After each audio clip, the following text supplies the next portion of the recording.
3 seconds, popped a rod straight out the motor. That car ended up being lent to a friend. Within about 48 hours, the car ended up upside down. The thing about roll racing is there's just so many very well-built, fast cars.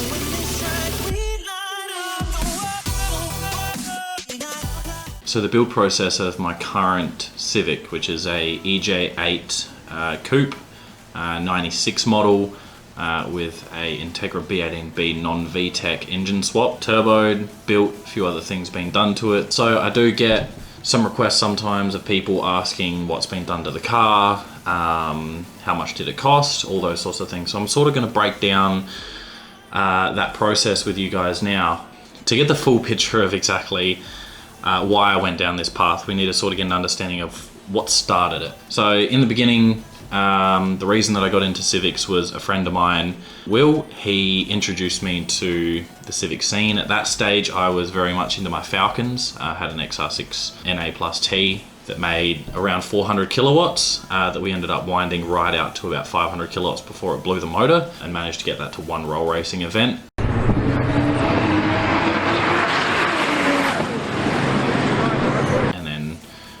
Home, after winding it up to about 24 pounder boost, it decided to let go of a rod. I had a lot of fun with that car, but I was sort of at the stage where I'd done a couple of motor swaps already. And if you want to hear more about the Falcon build, leave a comment and I'll do another build video on my XR6 NA Plus T Falcon. It reliably made about 380 to 400 kilowatts for a while on a gas motor. If you're keen on that, give us a like and chuck a comment down below if you want to see that video. Going back to the Civic, I'd had enough of the XR6 Turbo and wanted to try something different, something that not a whole lot of people had done.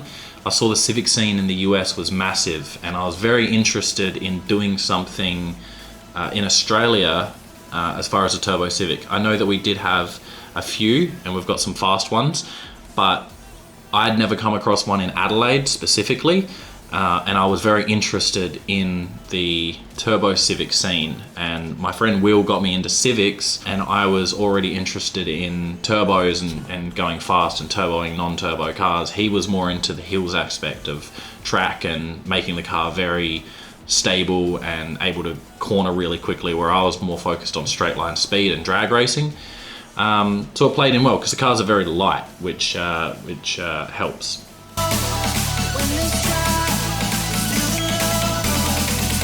So originally, my Civic journey started with this Civic here, which I bought off Will for not a whole lot of money back then. It was a standard EK4. It was pretty rough around the edges, but I managed to go on eBay and find a cheap manifold and a cheap turbo and some cheap bits, max speeding rods and this and that, and got some cheap secondhand injectors and a chipped piggyback ECU. I've followed a lot of forums online, but sort of just winged it and just Googled and stuff and figured out how to put everything together. I'm not a mechanic. I never have been a mechanic. I never plan on being a mechanic. I just enjoy working on my own projects. Back to this EK1. We turboed it. This thing was awesome fun. It just took the boost that we threw at it, and it did not hesitate. Normally you come across a lot of issues as far as fueling, as far as blowing out spark and gapping plugs. I just didn't have those issues with this car.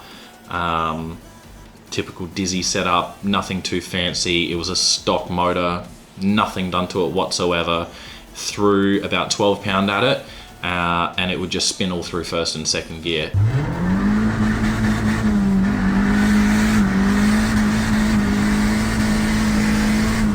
Yeah, absolutely loved it. So yeah, that was that car. It was a lot of fun. Had a lot of fun building it and putting it together, but eventually wound up the boost to around 22 pounder boost, which it still took. Didn't even need to adjust too much on it. Keep in mind, I had just a stock timing table and everything in there. This was very new to me.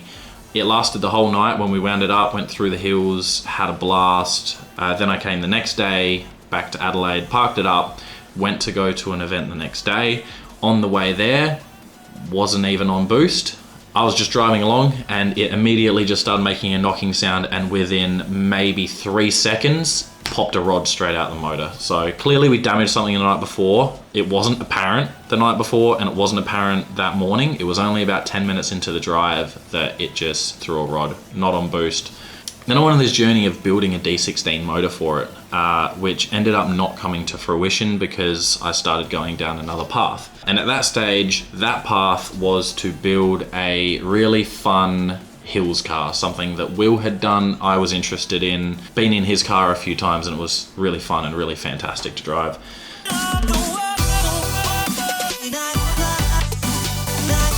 So I got a EJ8. I managed to pick this thing up very cheap. It needed a transmission throwout bearing, was making a lot of noise. I managed to get it home and then fix that throwout bearing with a kit and put a clutch in it. And then that car was a lot of fun. Unfortunately, as I'll show some photos here, that car ended up being lent to a friend who needed a car to get to work and back. Unfortunately, I found out that was not necessarily the only thing that they were using it for, and within about 48 hours of me lending it to them, the car ended up upside down on a road in the Adelaide Hills. I'm not going to get into the details of that too much, but it was lent, it got totaled, and that project came to an end.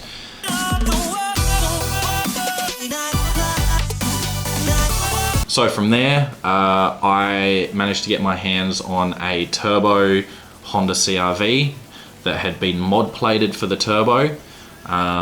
It was a standard CRV B20. It had a very small turbo, making around 6-7 pounder boost. It was a fun little car, made heaps of torque, not heaps of power. But the reason that I thought it would be a great idea to buy this car was because of the mod plate. So I was hoping that I wasn't going to have too many issues with police and defects and things like that. The car was fantastic. Did get pulled over a couple times, showed the paperwork, it was all good until it started to miss a little bit. It started to idle a bit funny. So I decided to take the head off, and lo and behold, anyone who's a Honda person who's ever boosted a B20 or knows about boosted B20s, it cracked all the sleeves. Pretty standard for these engines when they take some boost, because a B20 is just a B18 that's been bored out, so the sleeves are a lot thinner, making them a lot weaker, which means they're prone to cracking.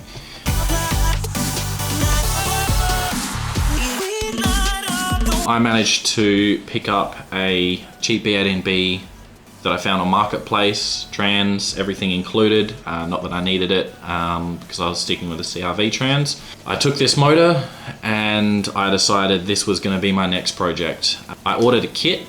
The kit came with scat rods and some pistons, king bearings with ACL studs, AAA MLS head gasket, and a couple other nice bits to go in the motor. So with the B18B being the non-bored out B20 basically, it has a lot thicker sleeves, so it can take a lot more abuse, can take a lot more boost, and that's why I figured this was a good build. There's a reason I didn't go with a block guard for the guys that are saying it's an open deck. I can hear you. I was going to go down the route, but I'd done a lot of research on them and people said to stay away from them. It was either I went a full CSS or sleeves at that stage, which was out of my budget, or leave it open deck, which is exactly what I did. I just left it open. So I put together the top end. That just had dual valve springs. So the dual valve springs are because of the lift, so you need dual valve springs so they don't bind, just to stop valve float and those sorts of things happening at the higher RPMs. So that engine was built here in my back room of my house using YouTube videos and online forums to get a scope on what I needed to do to build this engine. I hadn't built an engine properly before from scratch. I attempted with the D16 and got about halfway, but decided to abandon that project due to doing other things with other cars. My Barra motor in my XR6, I had pulled it apart and put it back together, but I left the bottom end assembled. So I hadn't really done a whole lot as far as actually building a motor from scratch. And there was a few things that Now, knowing what I know, I probably would have done differently. Things were done by professionals and not myself, but I decided to leave things like decking the head and the washing and stuff. I don't have the tools for that. But as far as assembling the engine, did it all myself. Didn't seem to be too much of a problem. And I found it a really fun project. So if there's anyone out there who feels like doing something like this, best thing about this is Hondas are cheap. I know that the market has fluctuated. Things have got obviously more expensive, but I think the whole world has got more expensive. But yes, Hondas are cheap. Cheap to buy parts for, cheap to build, and if you're doing D16s and Ks and things like that, it's cheap to attain motors. So if you do something wrong, you're not throwing away a whole heap of money. Yeah, obviously it's going to suck because you're going to throw some money out, but it's not like building a GTR motor or an Evo motor or something where the block itself is a house deposit.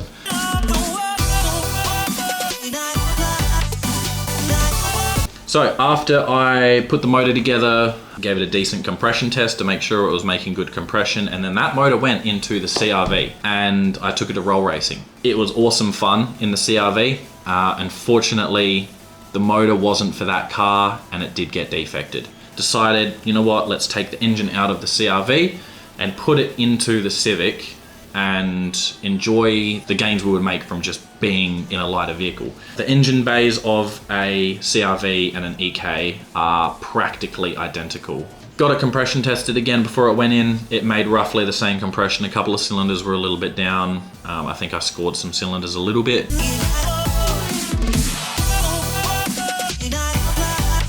Once that transplant was done into the Civic, I decided best place to test it out would be roll racing. So I've been taking the car to roll racing ever since.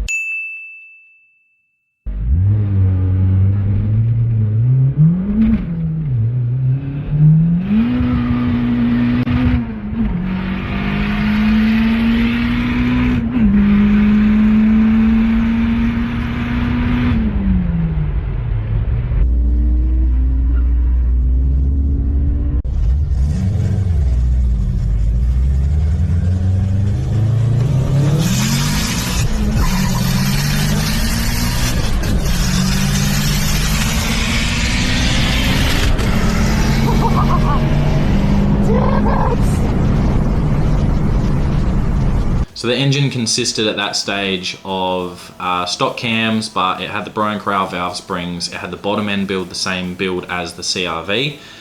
Some KPM 1000cc injectors, which is modified Evo injectors, and a stock Honda CRV transmission. So the transmission was from the CRV. I've done nothing to it. We took the transfer case out, slapped on a bit of RTV and a block off plate, and that's how it's been ever since. That trans has been the same trans in the car. The caveat to that is fifth gear is a bit iffy and it won't go into reverse, or it's very selective of when it goes into reverse. But first through fourth, have no issues with it, and it's been on that same transmission the entire time. I haven't changed the transmission whatsoever. This is probably pushing close to late last year when that was the setup of the car. So this Honda transmission with a stage 2 clutch, cable shifter, like standard CRV cable shifter, which ended up being easier because the EJ8 was an auto. My first one was manual, my second one was auto, and it's a lot harder to convert the transmission to a Civic transmission which has shifter linkages when it's an auto, because obviously it doesn't have the mounting for that. So I decided to keep the CRV transmission because it's a cable shifter. It made it a whole lot easier because I didn't need to mount anything. I could just route the cables where I needed to, cut a bit of a hole in the firewall, put some grommets in there and ran the cables through. That was as complicated as it was quite easy, and that transmission's held up very well.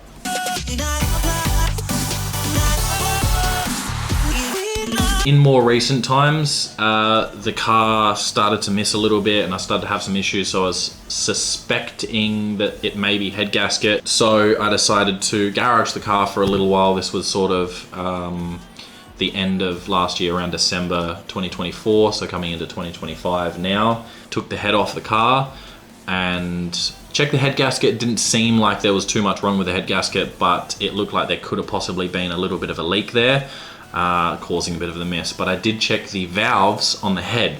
Now the valves definitely were leaking. Took the head off the Civic. The valves are a bit leaky. There's definitely air getting through intake and exhaust ports. Might send the head off, get a little bit of work done. The cylinders look alright. There's a bit of scoring, but it's not cracks or anything. There's no reason I should be overheating because of it. The coolant galleys and everything look good, so I'm going to place the water pump and get some head work done while it's out. Nice and clean in there, looks very nice. I might buy an intake manifold. Found some issues with the exhaust too. The wastegate's loose, 4 of my exhaust studs are snapped. Fix all that sort of stuff up and hopefully build back better. Make Hondas great again. Yeah. One of the things that I would have done when I built the engine the first time would have been to get the valves done professionally. I didn't do them professionally, I did them myself, and there's a good possibility that they were leaking from when I built the motor. I just used a drill and the valve and some compound, but I believe that they probably never were properly sealed to begin with. I took that head and I sent it off to Just Heads. Shout out to Blake from Just Heads. Took the head there, he sorted it all out, sonic bath, went 1 mil oversized Supertech valves, rated for the power that we're looking for, so not stock valves anymore. Big shout out to Blake at Just Heads. Got the cylinder head back, everything's reassembled, got some very nice new valves. They're 1 mil oversized Ferrera valves. Been decked, it's been cleaned, just given it a little bit of a juice on the intake. Yeah, that's looking absolutely gorgeous, so should make some more jandle. At that stage I put some Brian Crower valve springs in. That was to give the car more in the mid. Being the non-VTEC motor, the B18B, it doesn't have that VTEC profile. The cars were built for torque and they weren't necessarily built for the high end. They don't like revving as much as a VTEC motor, so you get to about 7.5. And that's about as hard as they want to go. So these cams and this valve combo allow that mid-range from 3 to 7 to really liven up and get power and output of the motor. So threw those in, and the other thing that I've recently done is a coil on plug conversion. So a D17 Civic from 2004, they had a D17 motor. They were a coil on plug setup from the factory. So I went to U-Pull-It, grabbed some coils, and then created a subloom and wired it all into the Haltech. So I went Haltech last year. My friend upgraded, so I took his Haltech and got away from the chipped ECU and went for a Haltech engine management solution, which turned out to be a fantastic addition, because Haltech really is leading the game in my opinion when it comes to engine management. So that's why I went with them, especially when it comes to something like a Civic. I know that there's other companies that are more focused on certain cars and certain builds, GDRs and things. But as far as like this build and this build's needs, the Haltech just was everything that I needed. And it has been fantastic ever since. So coded everything in for the coil on plug conversion. Was fairly straightforward, it was fairly simple, as all this Honda stuff is. When I fired that thing up for the first time after the head went on, new head gasket, new cams, new valve springs, went 1500 cc KPM injectors, so upgraded the injectors, coil on plug conversion, fair bit of work as far as like a semi rebuild of the motor, basically a top end rebuild, and got in the car, turned it over, and first fire just cranked straight off the bat, ran perfectly, ran smoothly, it idled really smooth, and I had no issues. First fire up, so far so good. Just cruising, not pushing it or anything, just letting it idle, but literally I fired it up with the new ignition and the new injector parameters, and it's just sitting at 1300 RPM perfectly. The idle is far more stable than it ever was before. Can't be getting better when there's jobs to do. Pretty much all good now. Just did the timing, so it's all in time. Coil on plug conversion went well. Surprisingly, first start, it started straight away. Which is not bad considering it was, you know, top end disassembled, fuel rail was empty and everything, and just give it some prime and coil unplug conversion. It definitely idles a lot better. There's no miss on the idle, it just idles smooth. I have a little bit of bubbles coming out of this still, and there was a little bit of white smoke coming from the exhaust, but I suspect when I took the head off, I spilt a lot of coolant inside the exhaust, so that may be from that. This has settled down now, and that's just the level it's sat at while I've been running it for the last half an hour. I haven't had to top it up. Fuel pressure's now at 58 psi is the base pressure. That puts these at 1485 psi cc injectors. Intake air temps for 25 degrees, which is like 5 degrees above ambient, which is pretty good. Everything seems to be going fairly well. I'm going to let it cool down, wait until tomorrow, then run it again. Maybe take it out tomorrow night for a little bit of a test and tune.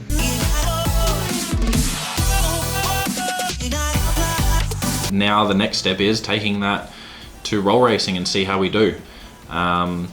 At some stages throughout the build, so before I took the head off, I was having some overheating issues. It was getting quite hot at the track, 105, 107 degrees. That's another reason we suspect a head gasket. When I first put the motor together and took it for some drives, similar issue. However, it has subsided a lot now. I went a Jack Spanion Racing backdoor radiator intercooler combo. That may play a part in why it's getting hot, because the fans, they're sucking through the intercooler through the radiator. So the intercooler is blocking the entire radiator, but it should be sucking through both, but it's still, I think, not getting the maximum airflow. And those fans are only about 420 CFM each, so we're looking at 900 CFM between them, which is still fairly low. You really want somewhere around 1500 to 2000. But that being said, in some driving recently, took it around, boosted it, temperatures sat between 88 and 92 degrees, which is exactly where I want to see my temperatures for that car, for that build. So the next steps from here, roll racing. I'm going to try and make the April roll racing that's coming up. Once I get the car completely together and I'm happy with everything, take it for a couple more test drives, throw it on a trailer, head up to the roll racing event, and hopefully do well. The thing about roll racing is there's just so many very well built fast cars. You know, VL turbos, Lamborghinis, even some LS turbos. A lot of the Barra guys are pushing really good numbers these days. So it's and the Mustangs. So it's quite hard to be competitive at roll racing. Luckily Adelaide's probably not as crazy as some of the ones interstate, but there still is a lot of cars that are very fast. And I am just in a little Civic, and it still is only a 1.8 litre. My goal is to get through a couple of elimination rounds. There is a couple of cars that I would like to beat, like a couple of the Mustangs and maybe some of the Turbo LS guys. I'm not looking to win. I'm looking to go there and have a lot of fun and get a lot of races in and try and make the car as fast as possible. It still is open wheel diff, doesn't have LSD or anything in it, it's just a stock CRV trans. Luckily it has been twinning. It does lock up both. Sometimes it likes to spin one and then it'll kind of torque steer a bit, but most of the time it's fairly good at just keeping both. The traction bar that I installed is helping a lot as well, holding the wheels where they need to be, keeping them where they're happy. Onwards and upwards. If there's any more questions you guys have about the car, feel free to leave a comment. I might make some reels or some shorts just addressing some of the other questions that you guys might have. I hope to see you guys at the next roll racing event. That would be awesome. If you see me, come say g'day. If you get a passenger pass on and I've got time and you want to go for a run, jump in the car and I'll take you for a spin. It's not the craziest build on the planet, but it is fun. I'm probably in the car about $10,000 to $12,000 now. If you guys want a full breakdown of the costs involved of building this car, I will do a breakdown video.